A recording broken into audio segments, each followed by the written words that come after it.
அனைவருக்கும் வணக்கம். எல்லாரும் எப்படி இருக்கீங்க? எல்லாரும் நல்லா இருப்பீங்கன்னு நான் நினைக்கிறேன். ரொம்ப நாள் கழிச்சு உங்ககிட்ட தமிழில் பேசுகிறதுல எனக்கு ரொம்ப சந்தோஷம். இன்னைக்கு வந்து ஒரு ஒரு சிம்பிளான ஸ்ட்ராட்டஜி, அதுவும் எக்ஸ்க்ளூசிவ்லி ஃபார் தமிழ் ஆடியன்ஸ். உங்களுக்காக ஒரு சிம்பிளான ஸ்ட்ராட்டஜி.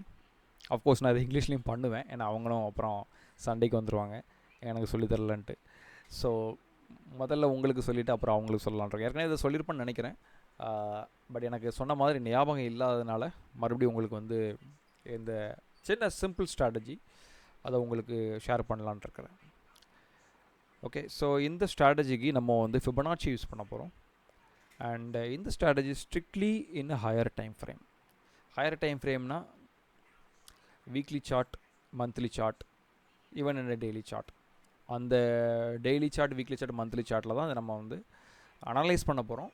அப்புறம் லோயர் டைம் ஃப்ரேமில் நம்ம ட்ரேட் எடுப்போம், பட் ஹையர் டைம் ஃப்ரேமில் தான் நம்ம அனலைஸ் பண்ண போகிறோம். ஸோ அதுக்கு நான் இப்போ வந்து USD JPY எடுத்துருக்கிறேன். இங்கே பார்க்கலாம், வீக்லி சார்ட் எடுத்துருக்கிறேன், 1 வீக் சார்ட்டு. ஸோ இப்போ என்ன பண்ண போகிறேன் அப்படின்னா, நான் ஃபிபனாச்சி அப்ளை பண்ண போகிறேன். ஃபிபனாச்சி பொறுத்த வரைக்கும் நீங்கள் வந்து உங்களுக்கு டிஃபால்ட்டாக ஒரு சில செட்டிங்ஸ் இருக்கும், அந்த செட்டிங்ஸை நம்ம யூஸ் பண்ணலைங்க. அதுக்கு பதிலாக என்னுடைய ஃபிபனாச்சி செட்டிங்ஸை உங்களுக்கு காட்டுறேன். இப்போ நீங்கள் இங்கே பார்க்கலாம். ஸோ என்னுடைய ஃபிபனாச்சி செட்டிங்ஸ் நம்பர்ஸை உங்களுக்கு நான் வந்து காட்டுறேன். இந்த நம்பர்ஸை நோட் பண்ணிக்கோங்க. 0, 0.25, 0.375, 0.5, 0.625, 0.875, அப்புறம் 0.75, 0.125, இதை நான் மிஸ் பண்ணிட்டேன். And then 1. ஓகே, 0, 0.125, 0.25 அந்த ஆர்டரில் வரும். ஓகே, இந்த செட்டிங்ஸை வந்து நீங்கள் நோட் பண்ணிக்கோங்க. இந்த செட்டிங்ஸ் வந்து நான் ஏற்கனவே கொடுத்துருப்பேன் குரூப்பில். எத்தனை பேர் நோட் பண்ணியிருப்பீங்கன்னு தெரில. தட்ஸ் ஓகே, பரவாயில்ல, நோட் பண்ணிக்கோங்க. இது வந்து இந்த லெவல்ஸ் வந்து ஒன்றும் கிடையாது, இது வந்து கேன் லெவல்ஸ். ஓகே, ஃபிபனாச்சி டூலில் நம்ம கேன் நம்பர்ஸை போட்டிருக்கோம், கேன் லெவல்ஸை நான் போட்டிருக்கேன். இதுக்கான லாஜிக் என்ன, இது எப்படி ஒர்க் ஆகும் அப்படிங்கிறதெல்லாம் தேவையில்லை. அதெல்லாம் சொல்கிறதா இருந்தால் இன்னும் ஒரு 2 மணி நேரம் தேவைப்படும். ஸோ அது தேவையில்லை. பட் நீங்கள் வந்து இந்த நம்பர்ஸை நோட் பண்ணி வச்சுக்கோங்க. ஓகே, இந்த நம்பர்ஸை இந்த டூலில் அப்ளை பண்ணி உங்களுக்கு விருப்பமான கலர் போட்டு வச்சுக்கோங்க. நான் ப்ளூ கலர் போட்டு வச்சுருக்கேன். ரைட், இதை எப்படினாலும் யூஸ் பண்ணலாம், இப்படி தான் யூஸ் பண்ணணும் கிடையாது, இப்படி மாற்றி யூஸ் பண்ணிக்கலாம். சரியா? நம்பர்ஸ் வந்து உங்களுக்கு வந்து ஒரு அண்டர்ஸ்டாண்டிங் தான். ஓகே, ஸோ இந்த டூலை நான் என்ன பண்ண போகிறேன் அப்படின்னா, நீங்கள் என்ன பண்ணணும் அப்படின்னா, இதை பல வகையில் யூஸ் பண்ணலாம். நான் வந்து உங்களுக்கு சிம்பிளாக வீக்லி சார்ட் எடுத்துகிட்டு, வீக்லி சார்ட்டில் இப்போ கரண்ட் வீக் இதுதான் கரண்ட் வீக். இந்த வீக் முடிய போகுது, நாளையோட முடிய போகுது. இன்றைக்கி வியாழக்கிழமை, நாளைக்கு வெள்ளிக்கிழமை, நாளையோட முடிய போகுது. முந்தின வீக், இதுக்கு முந்தின வீக் இருக்குது பார்த்தீங்களா, அந்த முந்தின வீக்குடைய டாப் அண்ட் பாட்டத்தை வந்து இந்த ஃபிபனாச்சி டூலை வச்சு கம்ப்ளீட்டாக மார்க் பண்ணிக்கோங்க. அதாவது கரண்ட் கேண்டில் இது, முந்தின கேண்டில் இது. ஆக்சுவலாக நீங்கள் என்றைக்கு பண்ணணும்னா, இப்போ சண்டே அல்லது சாட்டர்டே அந்த டைமில் உங்களுக்கு மார்க்கெட்டு இருக்காது இல்லையா, அந்த நேரத்தில் வந்து இப்போ உதாரணத்துக்கு இன்றைக்கி சண்டேன்னா, போன வாரத்தோடைய கேண்டில், அந்த கேண்டில் தான் அந்த க்ரீன் கேண்டில்னு வச்சுக்கோங்க. போன வாரத்தோட கேண்டில் டாப் அண்ட் பாட்டத்தை கம்ப்ளீட்டாக மார்க் பண்ணிக்கணும். கம்ப்ளீட்டாக இந்த மாதிரி மார்க் பண்ணிவிட்டு, அடுத்த நாளைக்கு மண்டே டியூஸ்டே அடுத்த வாரத்துக்கான ட்ரேடிங்க்கான லெவல்ஸ் தான் இந்த லெவல்ஸை யூஸ் பண்ணிக்கணும். ஓகே, நான் வீக்லி சார்ட்டில் என்ன பண்ணியிருக்கேன், வீக்லி கேண்டில், ப்ரீவியஸ் வீக்கோடைய கேண்டில், முந்தின வாரத்துடைய கேண்டிலை ஞாயிற்றுக்கிழமை சாயங்காலம் போல் நிதானமாக ட்ரேடிங் ஓப்பன் பண்ணி அல்லது MT4 ஓப்பன் பண்ணி, அந்த முந்தின வாரத்தோடைய கேண்டில் முழுசையும் டாப் அண்ட் பாட்டத்தையும் இந்த கேன் லெவல்ஸால் மார்க் பண்ணிக்கிறேன். ஓகே, மார்க் பண்ணிவிட்டு இப்போ என்ன பண்ணணும், மண்டே ஏர்லி மார்னிங் ட்ரேடிங்கோ அல்லது மண்டே ட்ரேடிங், டியூஸ்டே, வெனஸ்டே, அடுத்த வாரம் ஃபுல்லாக அந்த ட்ரேட் பண்ணுறது இந்த லெவல்ஸ்குள்ளே தான் நான் ட்ரேட் பண்ணுவேன். இந்த லெவல்ஸ்குள்ளே மட்டும் தான் ட்ரேட் பண்ணுவேன். ஸோ உதாரணத்துக்கு இந்த வாரம் என்றைக்கு ஸ்டார்ட் ஆச்சு, இந்த வாரம் ஸ்டார்ட் ஆனது 13ஆம் தேதி இல்லையா, மண்டே தான் ஸ்டார்ட் ஆச்சு. இந்த வாரம் 13ஆம் தேதி ஸ்டார்ட் ஆச்சு. இன்றைக்கி 16ஆம் தேதி, 13ஆம் தேதி ஸ்டார்ட் ஆச்சு. ஸோ 13ஆம் தேதியிலேருந்து இப்போ வரைக்கும், இன்றைக்கி வரைக்கும் எப்படிலாம் ட்ரேட் பண்ணலாம் இந்த லெவல்ஸில் அப்படிங்கிறத பார்க்கலாம். ஓகே, இப்போ அதுக்கு நான் என்ன பண்ண போகிறேன்னா, நான் வந்து ஒரு 5 மினிட்ஸ் சார்ட் போய்க்கிறேன். வீக்லி சார்ட்டை மார்க் பண்ணிவிட்டு 5 மினிட் சார்ட்டுக்கு போகிறேன். 5 மினிட் சார்ட்டுக்கு போயிட்டு 13ஆம் தேதியிலேருந்து பார்க்க போகிறோம். ஸோ 13ஆம் தேதியிலேருந்து டேட்டா இருக்கான்னு தெரியல, பார்க்கலாம். ஸோ இது வந்து இந்த லோ வந்து 6. ஓகே, இந்த லோவை இந்த ஹை தான் நம்ம மார்க் பண்ணியிருக்கோம். பார்த்திங்கன்னா தெரியும், இந்த லோ வந்து 6ஆம் தேதி. ஐ திங்க் இது வந்து அதே நாள் தான் நினைக்கிறேன், 10ஆம் தேதி. ஓகே, 13ஆம் தேதி இதுக்கப்புறம் வரும். ஓகே, ஸோ இங்கே இது 13ஆம் தேதி மண்டே, இங்கே தான் ஓப்பன் ஆகிருக்கு. ஸோ 10ஆம் தேதி வெள்ளிக்கிழமை, இது சனிக்கிழமை, 13ஆம் தேதி இங்கே ஓப்பன் ஆகிருக்கு. இங்கே பார்த்தீங்கன்னா நல்லா தெரியும். ஸோ இதுதான் வந்து 5.5 கேண்டில், அதுக்கு முந்தின கேண்டில்லாம் அங்கே இருக்குது, பார்க்கலாம். இங்கே ஓப்பன் ஆகிருக்கு, இந்த இடத்துல ஓப்பன் ஆகிருக்கு. அதாவது இந்த வாரத்தில் திங்கக்கிழமை காலையில் அதிகாலை 4 மணிக்கு மார்க்கெட் ஓப்பன் ஆகிருக்கு. 4 மணி 4:30க்கு ஓப்பன் ஆகிருக்கு. இங்கே பார்த்தீங்கன்னா இதுதான் அங்கே தான் ஓப்பன் ஆகிருக்கு. ஓகே, ஓப்பன் ஆகிட்டு என்ன பண்ணியிருக்கு, மார்க்கெட் நேராக மேலே வந்திருக்கு. மேலே வந்து இந்த லைனை டச் பண்ணுது. இது எந்த லைனில் நீங்கள் பார்க்க வேண்டிய அவசியம் இல்லை. இது வந்து ஃபிபனாச்சி லைன் இல்லையா, வீக்லி சார்ட் ப்ரீவியஸ் வீக்கோடைய ஃபிபனாச்சி லைன், அந்த லைனை டச் பண்ணுது. இப்போ இந்த இடம் நீங்கள் வந்து சப்போர்ட் அண்ட் ரெசிஸ்டன்ஸாக எடுத்துக்கணும். இப்போ இந்த இடத்த டச் பண்ணுது. இப்போ இந்த இடத்த டச் பண்ண உடனே உங்களுக்கு என்ன தெரியணும் அப்படின்னா, இங்கேருந்து நீங்கள் ஒரு ரெசிஸ்டன்ஸ் லெவலில் டச் பண்ணுது. அந்த ரெசிஸ்டன்ஸ் லெவலில் இருந்து நீங்கள் செல் பண்ண போகிறீங்க. செல் பண்ணுறது உங்களுக்கு என்ன தேவை அப்படின்னா, ஸ்விங் கன்ஃபர்மேஷன் தேவை. ஸோ 5 நிமிஷத்தில் உங்களுக்கு தேவையானது என்னென்னா, அட்லீஸ்ட் உங்களுக்கு வந்து இதில் இங்கே டச் ஆகும்போது ஒரு ஸ்விங் ஹை உருவாகணும், 5 நிமிஷத்தில் உருவாகணும். அது இந்த 3 கேண்டிலும் பிரேக் ஆகணும். ஓகே, பிரேக் ஆகிட்டு ரீடெஸ்ட் ஆகும்போது நீங்கள் செல் எடுக்கணும். 5 நிமிஷத்தில் பார்க்குறதுனால 3 பிரேக் ஆகணும்னு நான் சொல்கிறேன். ஸோ இங்கே பாருங்கள், இங்கே ஓப்பன் ஆன மார்க்கெட்டு மேலே அப்படியே மெல்ல வருது. இங்கே வந்து டச் ஆகிட்டு ஒரு ஸ்விங்கு உருவாகலை, பட் ஸ்விங் மாதிரி இருக்குங்க இல்லையா, ஸ்விங் மாதிரி ஒன்று உருவாகிருக்கு, ஆனால் பிரேக் ஆகலை, அதனால் நம்ம எடுக்க முடியாது. அதுக்கப்புறம் பாருங்கள், இங்கே ஒரு ஸ்விங் உருவாயிருக்கு, இந்த இடத்துல ஒரு ஸ்விங் உருவாயிருக்கு. 1 2 3 கரெக்டாக, இது 1, இது 2, இது 3 உருவாயிருக்கா. அப்புறம் மார்க்கெட் என்ன பண்ணியிருக்கு, அந்த 3ஐயும் கீழ் நோக்கி உடச்சிருக்கு பாருங்கள். அந்த 3 கேண்டிலும் உடஞ்சிருக்கு. மறுபடியும் நான் சொல்கிறேன், மறுபடியும் நான் உங்களுக்கு காட்டுறேன், தெளிவாக காட்டுறேன். இங்கே பார்க்க வேண்டியது என்னென்னா, ஓகே நல்லா வாட்ச் பண்ணுங்கள். 3 கேண்டில் உங்களுக்கு தேவை, 1 2 3 ரைட்டா, 3 கேண்டில் 1 2 3. அந்த 3 கேண்டிலும் உடஞ்சது இங்கே தான் உடஞ்சிருக்கு. இங்கே உடஞ்சிருக்கா, உடஞ்சிட்டு என்ன ஆயிருக்கு பாருங்கள், இமீடியட் ரீடெஸ்ட் ஆயிருக்கா, ரீடெஸ்ட். அந்த ரீடெஸ்ட்டில் நீங்கள் ஒரு செல் என்ட்ரி எடுக்கணும். செல் என்ட்ரி, ஸ்டாப் லாஸ் வந்து இதுக்கு மேலே போடணும். இன்னும் இது ரெசிஸ்டன்ஸ் லைன் தான், ஃபிபனாச்சி லைனு. நீங்கள் ரெசிஸ்டன்ஸ் லைனாக எடுத்துக்கிறீங்க. அது வந்து நீங்கள் அதுக்காக அந்த இடத்துல டச் ஆன உடனே செல் பண்ணணும்னு அவசியம் கிடையாது. உங்களுக்கு ஸ்விங் கன்ஃபர்மேஷனாவது வேணும் குறைஞ்சபட்சம். ஸ்விங் கன்ஃபர்மேஷன் கிடச்சதுக்கப்புறம் நீங்கள் ட்ரேட் எடுத்தால் பெட்டராக இருக்கும். இந்த இடத்துல வந்து நீங்கள் செல் எடுக்கணும். ஓகே, இல்லை நீங்கள் பார்க்கலாம், இன்னொரு ஸ்விங் கூட இருக்குது இங்கேயே. இந்த ஸ்விங்கை விட்டுருங்க, இங்கே ஒரு ஸ்விங் இருக்குது பாருங்கள், 1 2 3. ஓகே, அந்த 3 பிரேக் ஆகிருக்கா, 3 பிரேக் ஆகிருக்கு, இம்மீடியட்டாக ரீடெஸ்ட் ஆகிருக்கு பாருங்கள். ஸோ அந்த இடத்துலேருந்து கூட நீங்கள் செல் எடுக்கலாம், எடுத்துகிட்டு ஸ்டாப் லாஸை மேலே போடலாம். ஸோ அது சாய்ஸஸ் யுவர்ஸ். அது நீங்கள் ஒரு ஸ்விங் கன்ஃபர்மேஷன் பார்த்துட்டு ஸ்விங் பிரேக் ஆனதுக்கப்புறம் ரீடெஸ்ட்டில் நீங்கள் ட்ரேட் எடுக்கணும். எடுத்துட்டிங்கன்னா இங்கே ட்ரேட் எடுப்பீங்க அல்லது அங்கே ட்ரேட் எடுத்தீங்கன்னா உங்கள் டார்கெட் வந்து அடுத்த ஃபிபனாச்சி லெவல். இந்த ஃபிபனாச்சி லெவலில் நீங்கள் செல் எடுத்தீங்க, அடுத்த ஃபிபனாச்சி லெவல் இங்கே இருக்குது, அங்கே அந்த என்ட்ரியை நீங்கள் க்ளோஸ் பண்ணணும். அந்த மாதிரி நீங்கள் பிளான் பண்ணிக்கணும். ஓகே, அதுக்காக அவ்வளோ தூரம் வச்சுக்கணும்னு அவசியம் கிடையாது.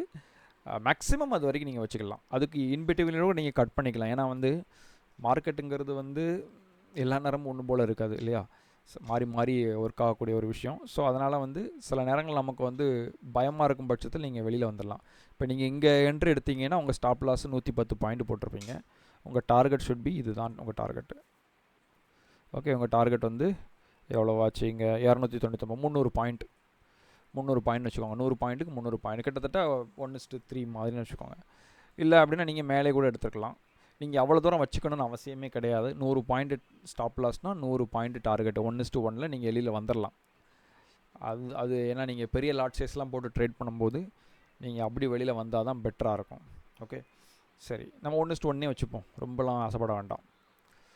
அதுக்கப்புறம் என்ன பண்ணுறோம், அதே தான் மறுபடியும் இந்த லைன்ஸ் வந்து எப்போல்லாம் டச் ஆகுதோ அப்போல்லாம் நீங்கள் ஸ்விங் கன்ஃபர்மேஷன் மட்டும் பாருங்கள். ஓகே, இப்போ பாருங்கள் இந்த இடத்துல டச் ஆகிட்டு, ஆனால் வந்து டச் ஆகிட்டு அங்கே நிற்கவே இல்லை, மார்க்கெட் நேராக கீழே போயிடுச்சு. அப்போ ஒன்றும் பண்ண முடியாது, அது பிரேக் ஆயிடுச்சு. இந்த லைன் வந்து பிரேக் ஆயிடுச்சு, இந்த சப்போர்ட் லைன் பிரேக் ஆயிடுச்சுன்னு வச்சுப்போம். இப்போ அந்த சப்போர்ட் லைன் ரீடெஸ்ட் ஆகுது, கரெக்டாக ஃபிபனாச்சி லைன் ரீடெஸ்ட் ஆகுது. ரீடெஸ்ட் ஆகும்போது நீங்கள் மறுபடியும் பார்க்க வேண்டியது என்னது அப்படின்னா ஸ்விங் கன்ஃபர்மேஷன். ஸ்விங் கன்ஃபர்மேஷன் இப்போ எப்போலாம் ஒரு சப்போர்ட் பிரேக் ஆகும்போது ரெசிஸ்டன்ஸாக மாறும். அப்போ நீங்கள் இங்கே பாருங்கள் 1 2 3 ஒரு ஸ்விங் வந்திருக்கா, அப்புறம் அந்த 3 கேண்டலுமே இங்கே பிரேக் ஆகிருக்கு, இந்த இடத்துல பிரேக் ஆகிருக்கு. ஓகே, அந்த இடத்துல பிரேக் ஆகிட்டு இமீடியட்டாக ரீடெஸ்ட் ஆகுது, அதே இடத்துல ரீடெஸ்ட் ஆகுது. ஸோ உங்கள் ஸ்டாப் லாஸ் இங்கே போடுவீங்க, எஸ்எல் இங்கே போடுவீங்க, உங்கள் என்ட்ரி இங்கே இடத்துல என்ட்ரி இருக்கும். கொஞ்சம் ஸ்ட்ரகிள் ஆகிருக்கு, பட் கொஞ்சம் ஸ்ட்ரகிள் ஆனாலும் கூட உங்கள் ஸ்டாப் லாஸ் கிட்ட வராமல் கொஞ்சம் தூரம் ஸ்ட்ரகிள் ஆகிட்டு அதுக்கப்புறம் கீழே வரைக்கும் போயிருக்கு. ஓகேவா? ஸோ இப்போ இங்கே வந்து உங்களுக்கு பெரிய ப்ராஃபிட் கிடச்சிருக்க வாய்ப்பு இல்லை, கம்மி தான். பட் இருந்தாலும் பார்க்கலாம். ஸோ நீங்கள் என்ன பண்ணியிருக்கணும் அப்படின்னா உங்களுடைய செல் என்ட்ரி 1 2 3 இந்த 3 கேண்டிலும் 1 2 3 இந்த 3 கேண்டிலும் பிரேக் ஆனது இந்த இடத்துல. ஸோ அந்த இடத்துல நீங்கள் செல்லு போட்டிருப்பீங்க, உங்கள் ஸ்டாப் லாஸ் இதுக்கு மேலே போட்டிருப்பீங்க. Okay, 121 point stop loss. So 121 point target வச்சுக்கோங்க. ஓகே, அதுதான் உங்களுடைய ஃபஸ்ட்டு டார்கெட்டாக இருக்கணும், 121. அதுக்கப்புறம் நீங்கள் எடுக்கிறது எல்லாமே ரிஸ்க்கு தான், உங்களுடைய ரிஸ்க்கு. சில நேரங்களில் உங்களுக்கு அது நல்ல ரிவார்டாகவும் அமையும், எல்லா நேரங்களும் அமையும் சொல்ல முடியாது இல்லையா? அதனால் குறைஞ்சது 100 பாயிண்ட் எடுத்துகிட்டு வெளியில் வந்துடும். இப்போ நீங்கள் ஒரு ஸ்டாண்டர்ட் லாட்டாக ட்ரேட் பண்ணுறீங்க அப்படின்னா 100 பாயிண்ட்டுங்கிறது $100. அந்த $100 ரிஸ்க்குக்கு $100 ரிவார்டு எடுத்துகிட்டு நீங்கள் வெளியில் வர்றது தான் புத்திசாலித்தனம். அதை ரொம்ப நீங்கள் வச்சுருக்கிறது வந்து உங்களுக்கும் டைம் வேஸ்ட்டு, அதே நேரத்தில் வந்து ப்ரெஷரும் பில்டப் ஆகிட்ருக்கும். ஸோ பெட்டர் வந்து ஒரு 100 பாயிண்ட்ஸ் எடுத்துகிட்டு வெளியில் வரலாம். 50 பாயிண்ட் எடுத்தால் கூட பெட்டர் தான், எடுத்துகிட்டு வெளியில் வந்துடலாம். ஸோ இந்த இடத்துல நீங்கள் ஸ்டாப் லாஸ் போடுறீங்க, இந்த இடத்துல நீங்கள் எக்ஸிட் ஆகிடலாம். இல்லை நீங்கள் ரொம்ப ஆசைப்பட்டீங்க அப்படின்னா அதுவுமே நடந்திருக்கு, பட் உங்கள் ஸ்டாப் லாஸ் ஹிட் ஆகிட்டு அதுக்கப்புறம் தான் நடந்திருக்கும். பார்த்தீங்கன்னா தெரியும், இந்த இடத்துல ஸ்டாப் லாஸ் ஹிட் ஆகிட்டு அதுக்கப்புறம் தான் வந்து உங்களுக்கு இந்த பாட்டம் வடிகால் இந்த லெவலில் வந்து டச் ஆகிருக்கு. ஓகே, பட் கொஞ்சம் ஸ்லைட் டிஃப்ரென்ஸில் கொஞ்சமாக ஸ்டாப் லாஸ் ஹிட் ஆகிருக்கு. ஸோ அது வந்து ஒரு அன்ஃபார்ச்சுனேட் தான். பட் நீங்கள் 100 to 100 பாயிண்ட்ஸ் எக்ஸிட் ஆகும்போது உங்களுக்கு ஒரு டீசெண்டான அமௌண்ட் ப்ராஃபிட் கிடச்சிருக்கும். ஆர் அட்லீஸ்ட் நீங்கள் ஸ்விங் டு ஸ்விங்காவது எக்ஸிட் ஆகணும், ஸ்விங் டு ஸ்விங். ஸோ இந்த ஸ்விங்கில் நீங்கள் செல் எடுத்திங்கன்னா இந்த ஸ்விங்கில் எக்ஸிட் ஆகிற மாதிரி பார்த்துக்கணும். இந்த ஸ்விங்கில் ஓகே, அந்த ஸ்விங்கில் ஒரு 50% லெவலில் அந்த மாதிரி கூட நீங்கள் எக்ஸிட் ஆகலாம். ஒரு 150 பாயிண்ட் அந்த மாதிரி எடுத்துகிட்டு எக்ஸிட் ஆகிறது ரொம்ப ரொம்ப ரொம்ப நல்லது. ஓகே, ஸோ செகண்ட் ட்ரேடு இங்கே ஆயிடுச்சு. மூணாவது ட்ரேடு இப்போ இந்த லெவலில் ஒரு ட்ரேட் எடுத்துகிட்டு இங்கேயே க்ளோஸ் பண்ணிட்டீங்கன்னா மறுபடியும் அதே லெவலில் ட்ரேட் எடுக்க வேண்டாம். ஏன்னா ஒரு லெவல் ஒரு டைம் டச் ஆகும், இன்னொரு டைம் ஒர்க் ஆகும், இன்னொரு டைம் டச் ஆகிட்டு ஒர்க் ஆகும்னு சொல்ல முடியாது. ஸோ அதனால் எடுக்க வேண்டாம். ஸோ அதுக்கப்புறம் பாருங்கள், இந்த லெவல் வந்து இந்த பாட்டமில் இருக்க லெவல் வந்து டேரெக்டாக உடஞ்சி கீழே வந்துட்டு அதுக்கப்புறம் என்ன இருக்குது, மார்க்கெட்டு மறுபடியும் டேரெக்டாக உடச்சிட்டு மேலே போகுது. ஓகே, டேரெக்டாக உடச்சிட்டு மேலே போகுது. நல்லா புரிஞ்சிக்க வேண்டிய விஷயம் என்னென்னா, நீங்கள் இங்கேருந்து மார்க்கெட் கீழே தான் விழுந்துகிட்டு இருக்கு இல்லையா? கீழே விழுந்துகிட்டு இருக்க மார்க்கெட்டில் நீங்கள் பை பண்ணுறதுங்கிறது வந்து ஒரு லாஜிக்கலாக ஏற்றுக்கொள்ள முடியாத ஒரு விஷயம். ஸோ உங்களுக்கு பிரேக் ஆகுது, ரீடெஸ்ட் ஆகி செல்லிங் கன்ஃபர்மேஷன் கிடச்சுன்னா செல் எடுக்கிறது தான் புத்திசாலித்தனம். பட் இங்கே பிரேக் ஆகி மேலே போகுது, ஸோ நான் அங்கேருந்து பை எடுக்கலாமா அப்படிங்கிறது ஏற்றுக்கொள்ளக்கூடாத ஒரு விஷயம். ஒருவேளை நீங்கள் இங்கே பை எடுத்திருந்தாலும், ஏன்னா பிரேக் அண்ட் ரீடெஸ்ட் பை எடுத்திருந்தாலும் உங்களுக்கு வந்து பெரிய லெவலில் பாதிப்பு ஏற்பட்டிருக்குமா அப்படிங்கிறத பார்க்கலாம். ஸோ மேலே உடச்சிட்டு ரீடெஸ்ட் இங்கே நடக்குது. ரீடெஸ்ட் நடக்கும்போது ஒரு ஸ்விங் பாயிண்ட் உருவாகுது, இந்த இடத்துல உருவாகுது பாருங்கள், ஸ்விங் பாயிண்ட். அந்த ஸ்விங் பாயிண்ட்டு உடஞ்சிட்டு இல்லையா, அடுத்த கேண்டிலே உடச்சிட்டு அடுத்த கேண்டில் இம்மீடியட்டாக நீங்கள் பை பண்ணணும். பை பண்ணுறீங்கன்னா ஸோ லாங் பொசிஷன் இந்த கேண்டில் இம்மீடியட்டாக நீங்கள் பண்ணுறீங்க. ஸ்டாப் லாஸு இது கீழே தான் போடணும். ஸோ ஸ்டாப் லாஸ் வந்து 95 பாயிண்ட்டு அப்படின்னா அதே 95 பாயிண்ட்டை எடுத்துகிட்டு வெளியில் வர்றது தான் புத்திசாலித்தனம். அல்லது இருக்கிற அந்த ஸ்விங் லெவல் வரைக்கும் வச்சுட்டு வெளியில் வர்றது தான் புத்திசாலித்தனம்.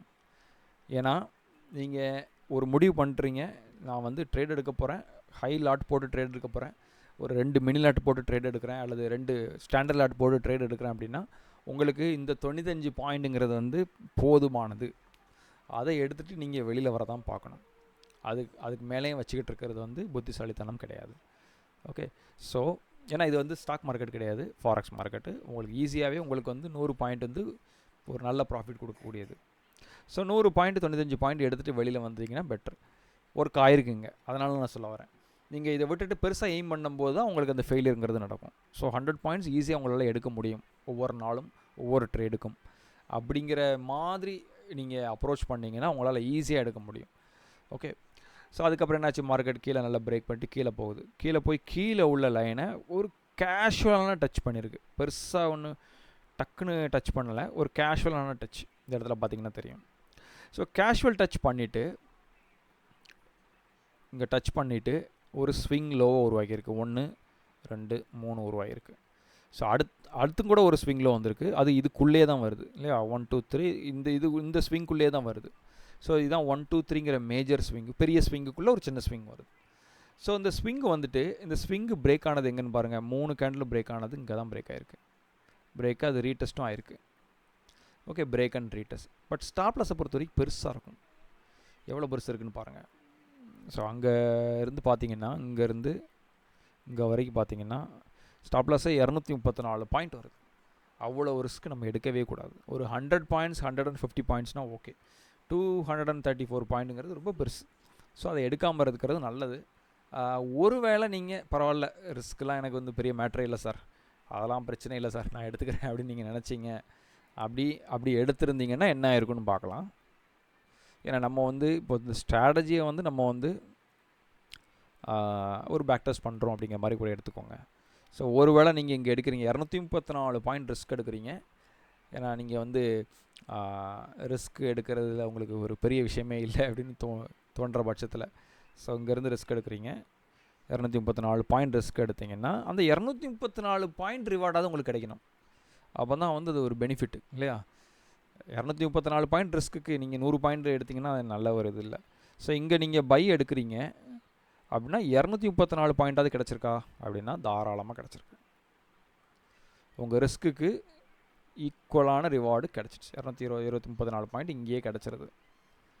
அப்போ அதை எடுக்கலாம். நீங்கள் அவ்வளோ பெரிய ரிஸ்க் நீங்கள் எடுத்துட்டீங்க, என்ன தான் ஆகும்னு பார்ப்போன்னு தெரியாமல் எடுத்துட்டீங்க அப்படின்னா அந்த ட்ரேடில் ஸ்டிக் பண்ணிக்கோங்க, எடுத்துக்கோங்க. உங்களுக்கு இந்த 254 பாயிண்ட் அதுக்கு மேலே கிடச்சிருக்கு. But that's okay.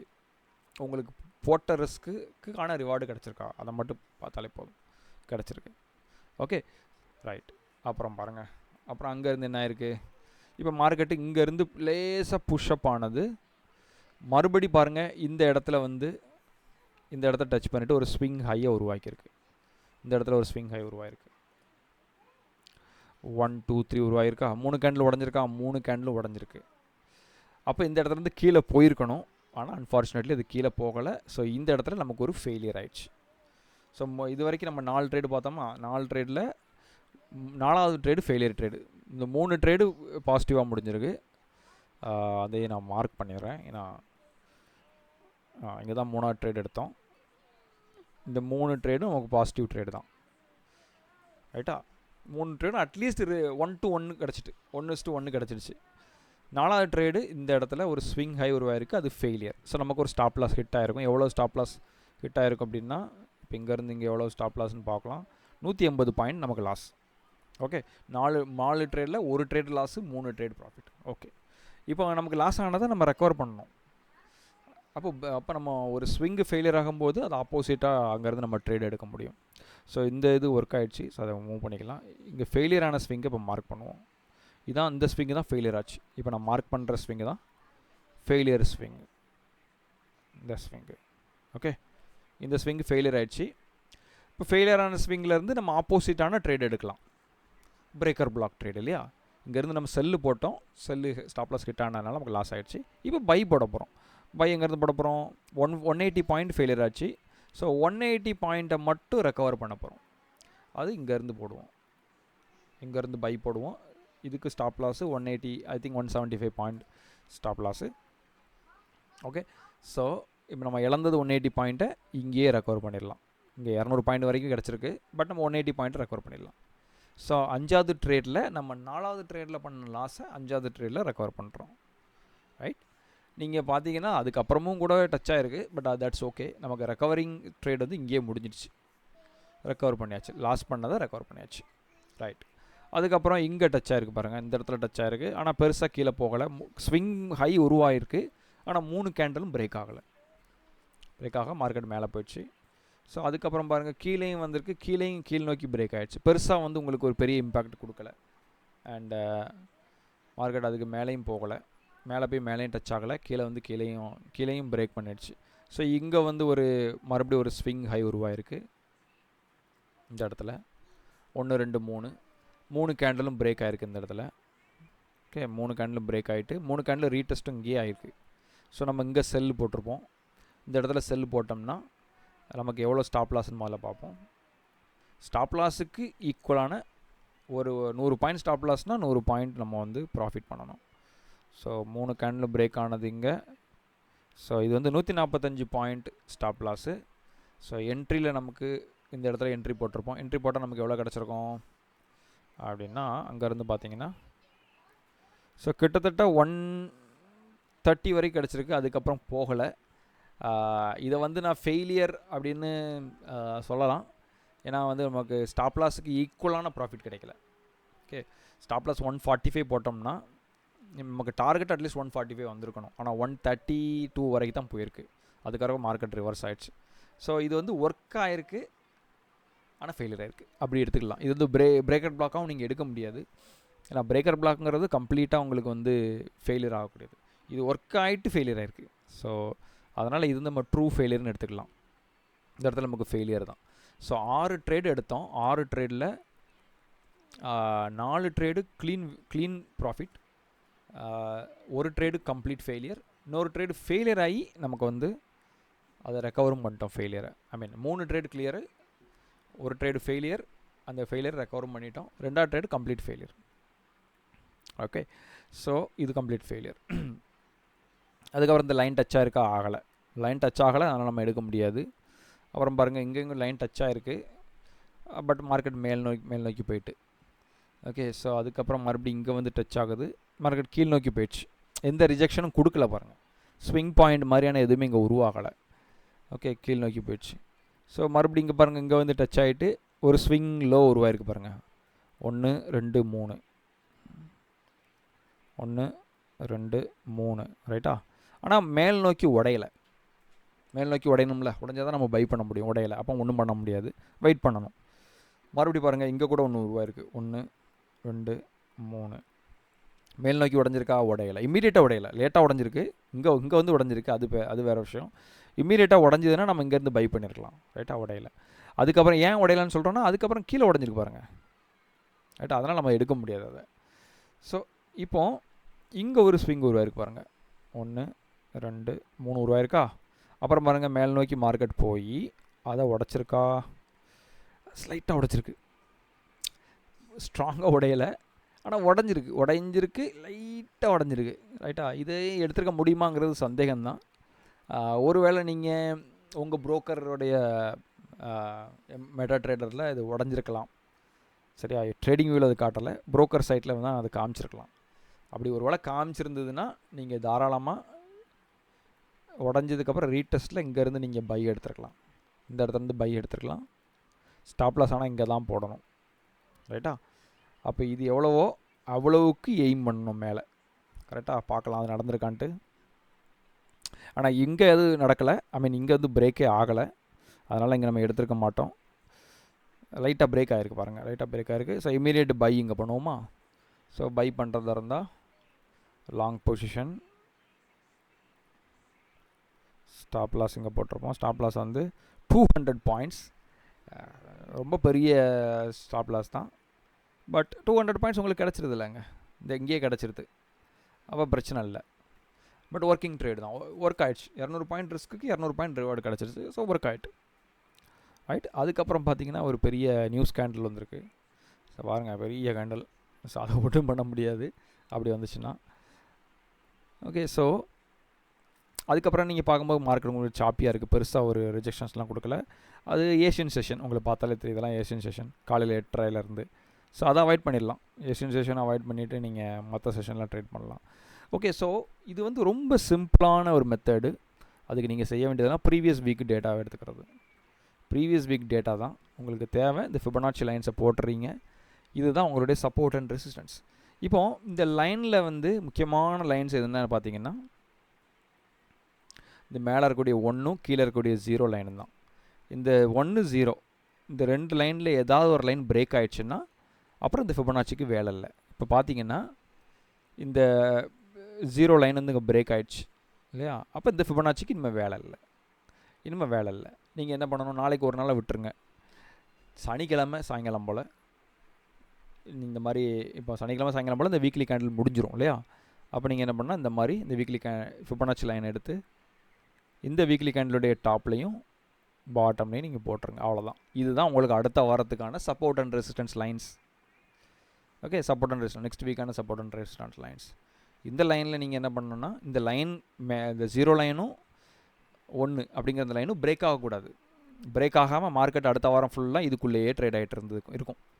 அதாவது லோவர் டைம் ஃப்ரேமில் 5 நிமிஷம் 10 நிமிஷம் அல்லது 15 நிமிஷம் சார்ட்டில் அல்லது 1 ஹவர் சார்ட்டில் இது உள்ளேயே ட்ரேட் ஆகிட்ருக்கும். இது உள்ளே எப்போல்லாம் அந்த லைன்ஸ் எங்கே டச் பண்ணதோ அப்போல்லாம் நீங்கள் ஸ்விங் கன்ஃபர்மேஷன் பார்த்துட்டு பை செல்லு எடுத்துக்கலாம். ஓகே, அது கூட நீங்கள் 1 ஹவர் ட்ரெண்டு அதையும் பார்த்துக்கிட்டிங்கன்னா உங்களுக்கு வந்து இன்னுமே ஈஸியாக இருக்கும். ஏன்னா வீக்லி சார்ட்டை பொறுத்த வரைக்கும் ட்ரெண்டு பெருசாக நீங்கள் கண்டுபிடிக்க முடியாது. 1 ஹவர் சார்ட்டில் நீங்கள் அந்த ட்ரெண்டு என்னங்கிறத புரிஞ்சிக்க முடியும். இது உள்ள நீங்கள் கன்ஃபர்மேஷன் வச்சு ட்ரேட் பண்ணிக்கலாம். ஒருவேளை இது பிரேக் ஆகிடுச்சு அப்படின்னா அப்புறம் இந்த ஃபிபனாச்சி வேலை இல்லை. இது அடுத்த வாரத்துக்கான அடுத்த வாரத்துக்கு நீங்கள் மார்க் பண்ணிக்கலாம். பார்த்தீங்கன்னா நீங்கள் போன வாரத்தோட ஃபிபனாச்சி வந்து இந்த வாரத்தில் பிரேக் ஆகிடுச்சு. இது போன வாரத்தோட ஃபிபனாச்சி லெவல் இல்லையா, அந்த லெவல் ஆல்ரெடி பிரேக் ஆகிடுச்சு. இங்கே பார்த்தீங்கன்னா கீழே நோக்கி பிரேக் ஆகிடுச்சு. இனிமேல் இந்த ஃபிபனாச்சிக்கு வேலை இல்லை, இனிமேல் நீங்கள் ட்ரேட் பண்ணக்கூடாது. ஓகே, ஸோ இந்த செட்டப் வந்து ரொம்ப சிம்பிளாக தான் இருக்கும், ரொம்ப இன்ட்ரெஸ்டிங்காக இருக்கும். ட்ரை பண்ணி பாருங்கள். நான் கோல்ட்லேயும் காட்டுறேன் ஒரு வாட்டி. ஸோ கோல்டு எடுத்துப்போம். கோல்டு பாருங்கள், இது இந்த வாரத்தோடைய கேண்டில் இல்லையா.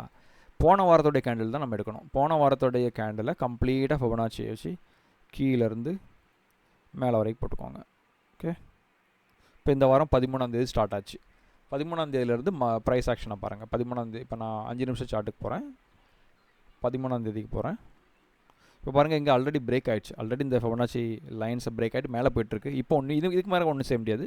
ஆனால் நம்ம 13ஆம் தேதியிலேருந்து நான் பார்க்க போகிறோம், திங்கக்கிழமையிலேருந்து நான் பார்க்க போகிறோம். அப்படிங்கும்போது உங்களுக்கு திங்கள் செவ்வாய் புதன் அந்த டைமில் ஏதாவது உங்களுக்கு ஆப்பர்ச்சுனிட்டி கிடச்சிருக்கும். ஸோ என்றைக்கு திங்கக்கிழமை, இது 10ஆம் தேதி, இது 13ஆம் தேதி. ரைட், 13ஆம் தேதி இங்கே இருக்குது. இங்கே ஓப்பன் ஆகிருக்கா, எங்கே ஓப்பன் ஆகிருக்கு, 10ஆம் தேதி இங்கே ஓப்பன் ஆகிருக்கு பாருங்கள். ஸோ இங்கே தான் ஓப்பன் ஆகிருக்கு, காலையில் இந்த இடத்துல ஓப்பன் ஆகிருக்கு. ஓப்பன் ஆகிட்டு மார்க்கெட்டு மேலே அந்த லைனையும் டச் பண்ணல, கீழே உள்ள லைனையும் டச் பண்ணல, உள்ளுக்குள்ளேயே ட்ரேட் ஆகிட்டுருக்கு. அப்போ நம்ம எதுவுமே பண்ண முடியாது. அந்த லைனை டச் பண்ணணும். டச் பண்ணதுக்கப்புறம் தான் உங்களுக்கு வந்து கன்ஃபர்மேஷன் பார்க்க முடியும். இப்போ பார்த்தீங்கன்னா நேரடியாக வந்து கீழே பிரேக் ஆகிடுச்சு, அப்புறம் மறுபடியும் நேரடியாக மேல் நோக்கி பிரேக் ஆகிடுச்சு. அப்போ ஒன்றுமே பண்ண முடியாது. இப்போ இங்கேயும் உங்களுக்கு ஸ்விங் இல்லை, இங்கேயும் ஸ்விங் இல்லை, ஸ்விங் கன்ஃபர்மேஷன் இல்லாத போது ஒன்றும் பண்ண முடியாது. உங்களுக்கு ஸ்விங் கன்ஃபர்மேஷன் ரொம்ப இம்பார்ட்டன்ட். இங்கே பாருங்கள், இங்கே வந்து டச் ஆகிட்டு ஒரு ஸ்விங் உருவாயிருக்கு பாருங்கள், இந்த இடத்துல உருவாயிருக்கு. அந்த இடத்துல ஒரு ஸ்விங் லோ உருவாயிருக்கு. ஆனால் அன்ஃபார்ச்சுனேட்லி அந்த ஸ்விங் லோ மேல் நோக்கி பிரேக்கே ஆகலை பாருங்கள். அது மேலே பிரேக் ஆகணும். பிரேக் ஆகிட்டு ரீடெஸ்ட்டில் தான் நீங்கள் பை பண்ண முடியும். அதாவது உங்களுக்கு வந்து 1 2 3 உருவாகணும் 5 நிமிஷத்தில். அந்த 3மே பிரேக் ஆகணும் 5 நிமிஷத்தில். அதுக்கப்புறம் அந்த 3 டெஸ்ட் ஆகணும். அப்புறம் தான் நீங்கள் பை எடுக்க முடியும். பையோ செல் வாட் எவர் எடுக்க முடியும். இங்கே 3மே பிரேக் ஆகலை, எடுக்க முடியாது. ஓகே, 3மே பிரேக் ஆகிருக்கு. எங்கே நோக்கி பிரேக் ஆகிருக்கு, கீழ் நோக்கி பிரேக் ஆகிருக்கு. அப்போ அது ஆப்போசிட்டாக நடந்திருக்கு. அப்போ எடுக்க முடியாது. கரெக்டாக. இப்போ இந்த இடத்துல நீங்கள் பிரேக்கர் பிளாக்லாம் நீங்கள் அப்ளை பண்ணக்கூடாது. உங்களுக்கு ஸ்விங் ஃபெயிலியர் ஆகிடுச்சு, அவ்வளோதான். ஸோ மறுபடி பாருங்கள், இந்த இடத்துல மறுபடியும் ஸ்விங் உருவாயிருக்கு. 1 2 3 உருவாயிருக்கா. ஸோ 1 2 3 3 கேண்டில் உருவாயிருக்கா. 3 கேண்டில் மேல் நோக்கி பிரேக் ஆகிடுச்சு. அப்புறம் நீங்கள் எதுக்கு வெயிட் பண்ணணும், ரீடெஸ்ட்டுக்கு வெயிட் பண்ணணும். ரீடெஸ்ட்டு இங்கே தான் நடந்திருக்கு, லேட்டாக தான் நடந்திருக்கு, பரவாயில்ல. ரீடெஸ்ட் நடந்திருக்கா, ரைட்டு. அப்போ என்ன பண்ணணும், பை பண்ணணும். ரீடெஸ்ட்டில் பை பண்ணணும். ஸோ பைக்கான டூலங்க போட்டு பை பண்ணுறோம். ஸ்டாப் லாஸ் இது கீழே போட்டோம். ஸ்டாப் லாஸ் கொஞ்சம் அதிகம்தான், 236 பாயிண்ட். அதிகம் இல்லை, கம்மி தான். 236 பாயிண்ட் கம்மி தான். 236 பாயிண்ட் ஸ்டாப் லாஸ்னால் உங்களுக்கு 236 பாயிண்ட்டாக டார்கெட் வைக்கணும் இல்லையா. 1:1 வைக்கணும். ஸோ 1:1 கோல்டில் 1:1 ரொம்ப ஈஸியாகவே கிடச்சிரும். 1:1. ஓகே, எக்ஸிட் ஆகிடலாம். ஸோ சிமிலர்லி இப்போ இந்த லைனே நிறைய வாட்டி டச் ஆகிட்டு மேல் நோக்கி போய்ட்டுருக்கு. இந்த லைன் கீழ் நோக்கி பிரேக் ஆகுது. பிரேக் ஆகும்போது உங்களுக்கு ஸ்விங் உருவாகிருக்கா, பிரேக் ஆகிட்டு ரீடெஸ்ட் ஆகிருக்கான்னு பாருங்கள். ரீடெஸ்ட்டே ஆகலை, ஒன்றும் பண்ண முடியாது.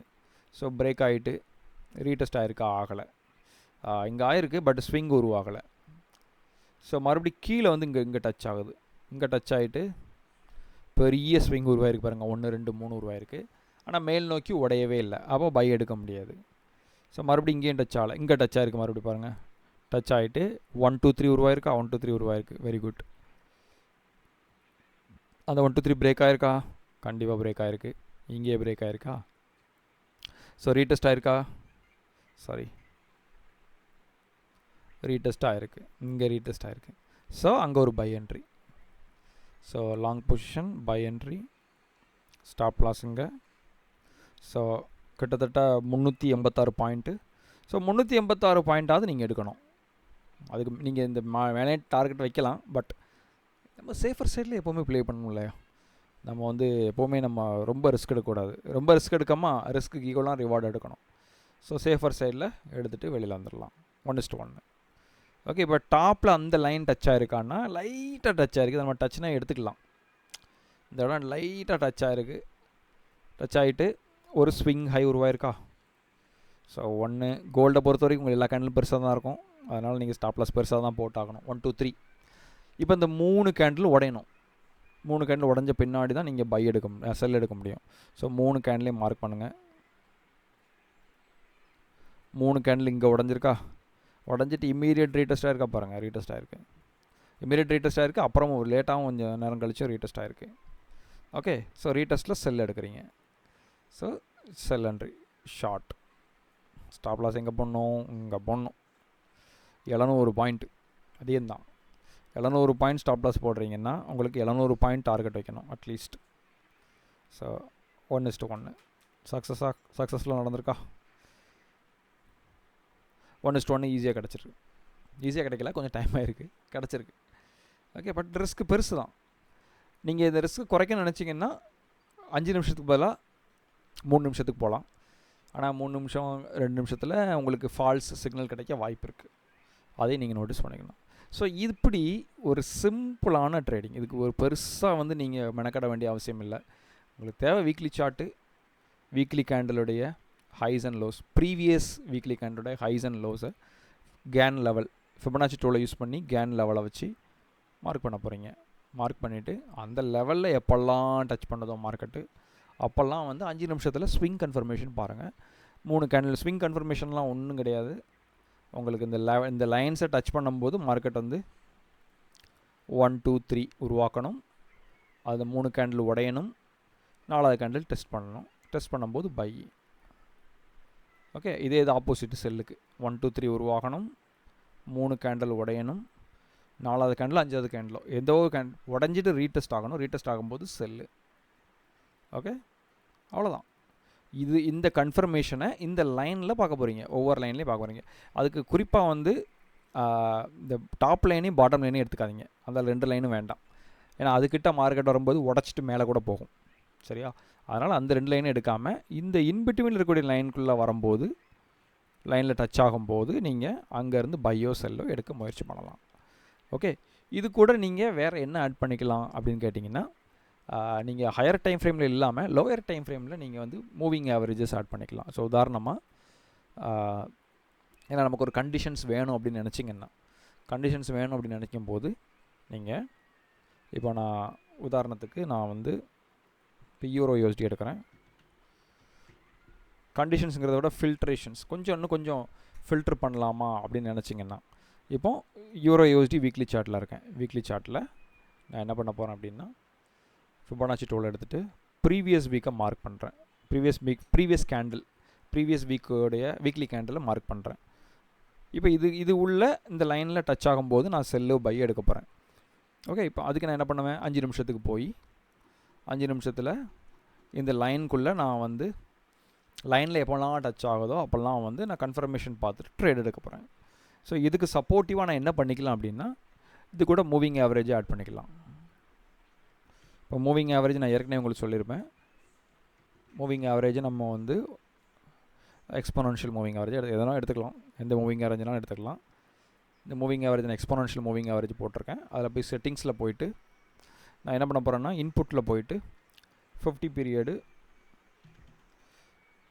அல்லது 20 பீரியடு வாட் எவர் போட்டுட்டு எதில் போட போகிறேன்னா 1 hour சார்ட்டில் போட போகிறேன். ஓகே, 1 hour சார்ட்டில் 1 hour சார்ட்டில் 50 பீரியடு அந்த மாதிரி. ஓகே, அப்படி போடும்போது உங்களுக்கு இன்னும் கொஞ்சம் ரிஃபைன்மெண்ட் கிடைக்கும். கலரை மாற்றிக்கலாம், ப்ளூ பிளாக் கலரில் போட்டுக்கலாம். போட்டுட்டு இப்போ அதை நான் 5 நிமிஷத்தில் பார்க்குறேன். சரியா? அப்போது இப்போ நான் இந்த லைன்லாம் டச் பண்ணும்போது இந்த மூவிங் ஆவரேஜை நான் இன்க்ளூட் பண்ணிக்கலாம். உதாரணமாக வந்து இப்போ வேறு ஒரு பேர் எடுக்கலாம், யூரோ யூஎஸ்டி எடுக்கலாம், சாரி யூஎஸ்டி ஜேபிஓ எடுக்கலாம். யூஎஸ்டி ஜேபிஓயில் நம்ம இதுக்கு முன்னால் எடுத்த ட்ரேடெலாம் பாருங்கள். இது ஏற்கனவே மார்க் பண்ணதுனால கொஞ்சம் இதை நான் எடுத்திருக்கேன். இதுக்கு முன்னால் நான் இந்த எக்ஸாம்பிள்ஸ் காட்டும்போது இங்கேருந்து நம்ம ஒரு ட்ரேட் எடுத்தோம். சரியா? இங்கேருந்து நம்ம செல் என்ட்ரி எடுத்தோமா? எப்படி எடுத்தோம்? இந்த 3 ஸ்விங்கு, இந்த ஸ்விங்கை வந்து பிரேக்கு ரீடெஸ்ட் ஆகும்போது நம்ம செல் எடுத்தோம். கரெக்டாக? இப்போ இது கூட நீங்கள் இந்த 50 பீரியட் மூவிங் ஆவரேஜும் பார்க்குறீங்க. மூவிங் ஆவரேஜ் என்ன சொல்லுது? செல்லு சொல்லுது. ஏன்னா கேண்டில் எல்லாமே மூவிங் ஆவரேஜ் கீழே தானே இருக்குது, செல் சொல்லுதா? ஸோ இப்போ நம்ம இங்கேருந்து செல்லு தான் எடுக்கிறோம். அப்போ நம்ம இதை மேட்ச் பண்ணிக்கலாம். மூவிங் ஆவரேஜும் செல்லு தான் காட்டுது, ப்ரைஸ் ஆக்ஷன் நமக்கு செல் கன்ஃபர்மேஷன் கொடுத்துருக்கு, அண்டு ரெசிஸ்டன்ஸ் லைனும் பிரேக் ஆகிருக்கு. ரெசிஸ்டன்ஸ் லைனில் தான் அந்த எல்லாமே நடக்கு. ஃபிபொனாச்சி ரெசிஸ்டன்ஸ் லைனில் தான் எல்லாமே நடக்கு. அப்போது செல்லு நீங்கள் தைரியமாக செல் எடுக்க முடியும். இப்போ இங்கே நீங்கள் செல் எடுத்தாலும் தைரியமாக எடுக்க முடியும். ஏன் அப்படின்னா மூவிங் ஆவரேஜ் கீழே தான் இருக்குது, எடுக்க முடியும். இந்த பை எடுக்கும்போது தான் நீங்கள் யோசனை பண்ணணும். அவ்வளோவா மூவிங் ஆவரேஜ் செல்லு காட்டு நம்ம பை எடுக்கிறோமே, அதுதான் நீங்கள் யோசனை பண்ண வேண்டியதாக இருக்கும். அதே மாதிரி இந்த கவுண்டர் ரிட்டர்ன் ட்ரேட் எல்லாமே நீங்கள் யோசனை பண்ண வேண்டியதாக இருக்கும். செல் ட்ரேடுக்கு நீங்கள் யோசனை பண்ண வேண்டிய அவசியம் இருக்காது. ஸோ மூவிங் ஆவரேஜ் மாதிரியான ஒரு இண்டிகேட்டர்ஸ் வந்து உங்களுக்கு வந்து அடிஷ்னலாக ஒரு ஹெல்ப்ஃபுல்லாக இருக்கும். ஸோ இல்லை உங்களுக்கு இது குழப்பம் கொடுக்குன்னா நீங்கள் ரிமூவ் பண்ணிடலாம், தேவையில்லை. இல்லை I'm okay with moving average அப்படின்னா நீங்கள் மூவிங் ஆவரேஜும் யூஸ் பண்ணிக்கலாம். ஸோ ரொம்ப சிம்பிள் தாங்க. மறுபடியும் நான் ஃபிபொனாச்சி செட்டிங்ஸை ஒரு வாட்டி காட்டுறேன், நோட் பண்ணிக்கோங்க.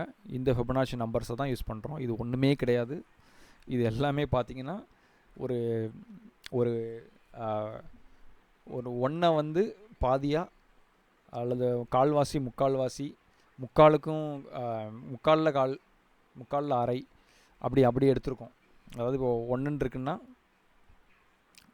1ல் பாதி 0.5, 0.5ல் பாதி 0.25, 0.25ல் பாதி 0.125 அப்படி தான் எடுத்திருப்போம். வேறு ஒன்றுமே கிடையாது.